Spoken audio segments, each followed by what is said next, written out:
Hello, welcome back to the Daily Increment. I'm Daniel Susser, Agile Coach, and today we're going to be talking about the Scrum artifacts. Now, there are 3 Scrum artifacts that we're going to talk about. The first one is the product backlog.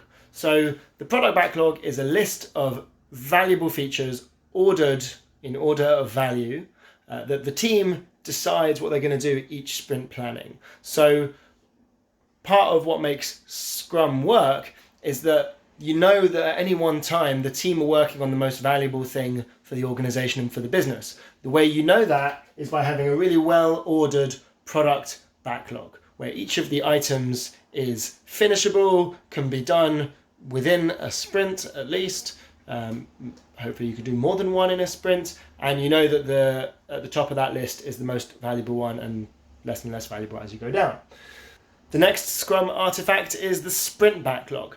And what happens in the planning meeting is the team sits down and they look at the product backlog and they work out how much of the product backlog do we think we can achieve in one sprint. And the aim of the planning meeting is to fill the sprint backlog with one sprint's worth of work. And the idea is that the stuff in this sprint backlog the team commits to, as much as they can commit about stuff that they haven't started working on, the team commits to finishing the work in the sprint backlog. And so that the organization knows that the stuff that's in the sprint backlog can get done in a sprint, and in 2 weeks' time we expect to see that.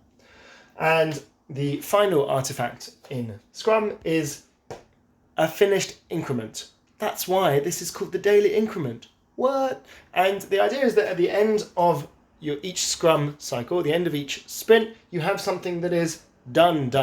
Not half done, done. And that done thing is called your finished increment. What that increment actually is going to depend on what the business is.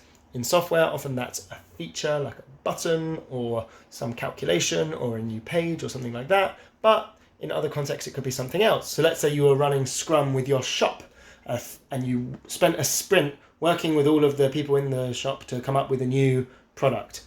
One increment could be a product that you've launched in your shop. That's it. Those are the Scrum artifacts.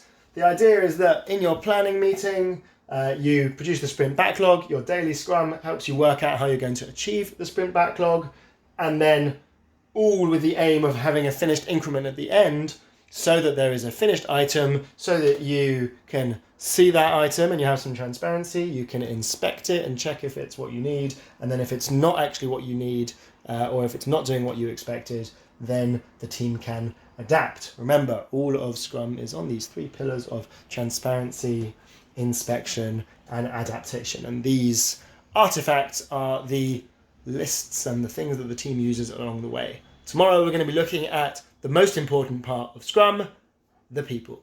See you tomorrow.